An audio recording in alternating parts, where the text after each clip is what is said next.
ಯುಗಾದಿ ಹಬ್ಬ ಹತ್ರ ಬರ್ತಾ ಇದೆ. ನಾವು ಯುಗಾದಿ ಹಬ್ಬಕ್ಕೆ ಸಾಮಾನ್ಯವಾಗಿ ಮಾಡೋ ಅಂಥ ಸ್ವೀಟು ಅಂದರೆ ಹೋಳಿಗೆ. ಇವತ್ತು ಬೇಳೆ ಒಬ್ಬಟ್ಟನ್ನು ನಮ್ಮ ಮನೆಯಲ್ಲಿ ಯಾವ ರೀತಿ ಮಾಡ್ತೀವಿ ಅಂತೇಳಿ ನಿಮಗೆ ತೋರಿಸ್ಕೊಡ್ತಾ ಇದ್ದೀನಿ. ಮಾಡೋದು ತುಂಬ ಈಸಿ, ಹಾಗೆ ತುಂಬ ಟೇಸ್ಟಿಯಾಗೂ ಕೂಡ ಇರುತ್ತೆ. ಬನ್ನಿ ಹಾಗಾದರೆ ಇವತ್ತು ಬೇಳೆ ಹೋಳಿಗೆನ ಯಾವ ರೀತಿ ಮಾಡೋದು ಅಂತೇಳಿ ನೋಡ್ಕೊಳ್ಳೋಣ.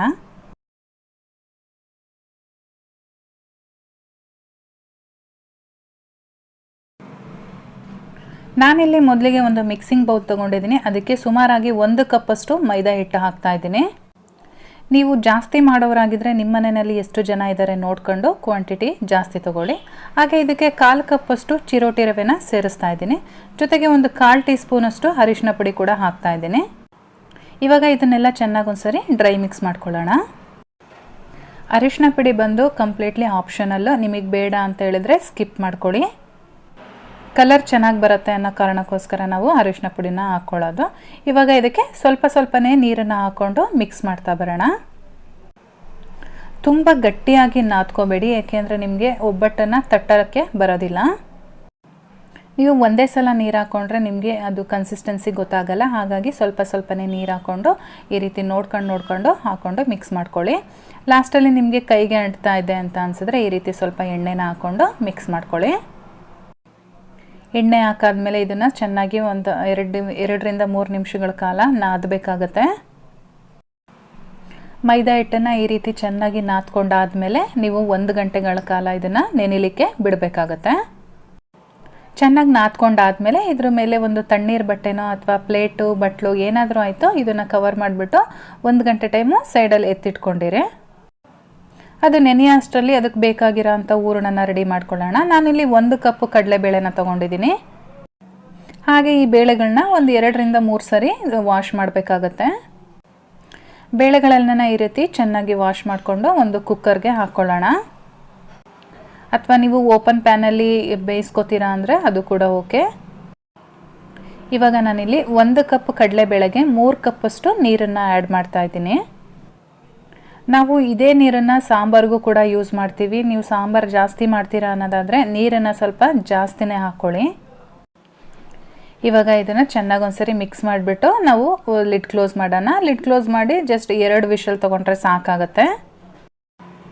2 ವಿಷಲ್ ಆದಮೇಲೆ ನಾನಿಲ್ಲಿ ಪ್ರೆಷರೆಲ್ಲ ಹೋದ್ಮೇಲೆ ಲಿಡ್ ಓಪನ್ ಮಾಡಿ ತೋರಿಸ್ತಾ ಇದ್ದೀನಿ ಕಾಳು ಎಷ್ಟು ಚೆನ್ನಾಗಿ ಬೆಂದಿದೆ ಅಂತೇಳಿ 2 ವಿಷಲ್ಗೆ. ಇವಾಗ ಈ ಬೇಳೆ ಬೇಯಿಸಿರೋ ಅಂಥ ನೀರೇನಿದೆ ಇದನ್ನು ಸಪ್ರೇಟ್ ಮಾಡ್ಕೊಳ್ಳೋಣ. ಈ ನೀರನ್ನು ನಾವು ಸಾಂಬಾರಿಗೆ ಯೂಸ್ ಮಾಡೋದ್ರಿಂದ ಸಾಂಬಾರು ತುಂಬಾ ಚೆನ್ನಾಗಿರುತ್ತೆ. ಜೊತೆಗೆ ಸ್ವಲ್ಪ ಕಾಳನ್ನು ಕೂಡ ಎತ್ತಿಟ್ಕೊಳ್ಳೋಣ.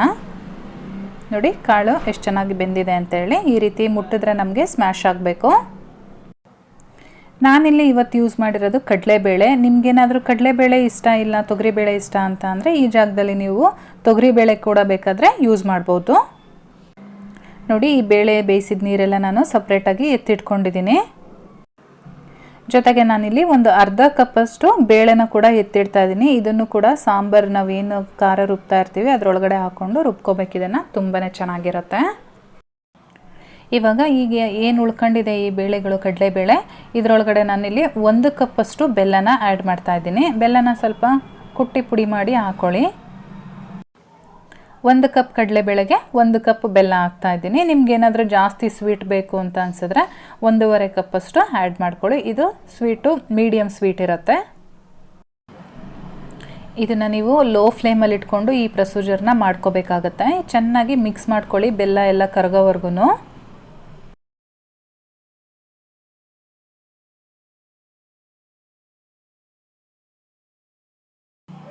ಬೆಲ್ಲ ಎಲ್ಲ ಚೆನ್ನಾಗಿ ಕರಗಿದ ಮೇಲೆ ನಾನಿಲ್ಲಿ 1/2 ಕಪ್ ತೆಂಗಿನಕಾಯಿ ತುರಿನ ಇದರೊಳಗಡೆ ಆ್ಯಡ್ ಮಾಡ್ತಾ ಇದ್ದೀನಿ. ತೆಂಗಿನಕಾಯಿ ತುರಿ ಹಾಕಿದ ಮೇಲೆ ಚೆನ್ನಾಗಿ ಒಂದ್ಸರಿ ಮಿಕ್ಸ್ ಮಾಡ್ಕೊಳ್ಳಿ.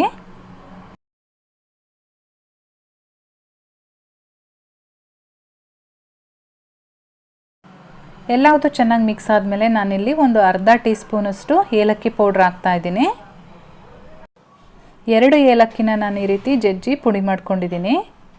ನಿಮಗೆ ಬರೀ ಏಲಕ್ಕಿನ ಪುಡಿ ಮಾಡೋಕ್ಕಾಗಲಿಲ್ಲ ಅಂತ ಅಂದರೆ ಅದರ ಜೊತೆ ಸಕ್ಕರೆನ ಮಿಕ್ಸ್ ಮಾಡಿಕೊಂಡು ಪುಡಿ ಮಾಡ್ಕೊಳ್ಳಿ. ಈ ರೀತಿ ಚೆನ್ನಾಗಿ ಎಲ್ಲದನ್ನು ಮಿಕ್ಸ್ ಮಾಡ್ಕೊಂಡಾದಮೇಲೆ ನೀವು ಸ್ವಲ್ಪ ತಣ್ಣಗಾಗ್ಲಿಕ್ಕೆ ಬಿಡಬೇಕಾಗತ್ತೆ. ಇದು ಬೆಲ್ಲ ಎಲ್ಲ ಚೆನ್ನಾಗಿ ಕರಗಿ ಸ್ವಲ್ಪ ತೆಳುವಾಗುತ್ತೆ ಕನ್ಸಿಸ್ಟೆನ್ಸಿ ಬಂದು. ನೀವು ಅಲ್ಲಿವರೆಗೂ ಇದನ್ನು ಬೇಯಿಸ್ಕೋಬೇಕಾಗತ್ತೆ. ಲೋ ಫ್ಲೇಮಲ್ಲಿ ಇಟ್ಕೊಂಡೇ ಬೇಯಿಸ್ಕೊಳ್ಳಿ. ನೋಡ್ತಾ ಇದ್ದೀರಾ ಅಲ್ವಾ, ಮುಂಚೆ ಇದ್ದಿದ್ದಕ್ಕೂ ಇವಾಗಿರೋದಕ್ಕೂ ಸ್ವಲ್ಪ ತೆಳುವಾಗಿದೆ. ಅಲ್ಲೇ ಸ್ವಲ್ಪ ಮ್ಯಾಶ್ ಕೂಡ ಆಗಿದೆ ಬೇಳೆಗಳೆಲ್ಲ. ಇವಾಗ ಇದು ರೆಡಿಯಾಗಿದೆ. ಈ ಟೈಮಲ್ಲಿ ನೀವು ಒಂದು ಮಿಕ್ಸರ್ ಜಾರ್ಗೆ ಹಾಕ್ಕೊಂಡು ಇದನ್ನು ನುಣ್ಣಗೆ ರುಬ್ಕೋಬೇಕಾಗತ್ತೆ.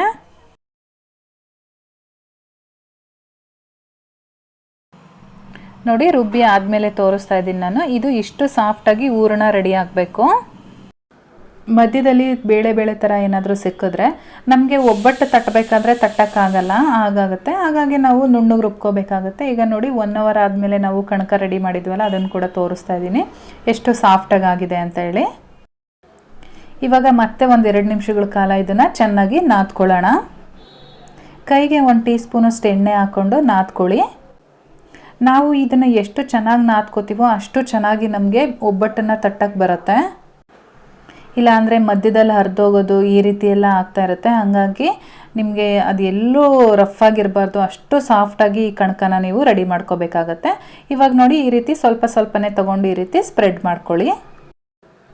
ಇವಾಗ ನಾವು ರುಬ್ಬಿ ಹೂರಣನ ರೆಡಿ ಮಾಡಿ ಇಟ್ಕೊಂಡಿದ್ದೀವಲ್ಲ, ಆ ಹೂರಣನ ಇದರೊಳಗಡೆ ಫಿಲಪ್ ಮಾಡ್ಕೋಬೇಕು.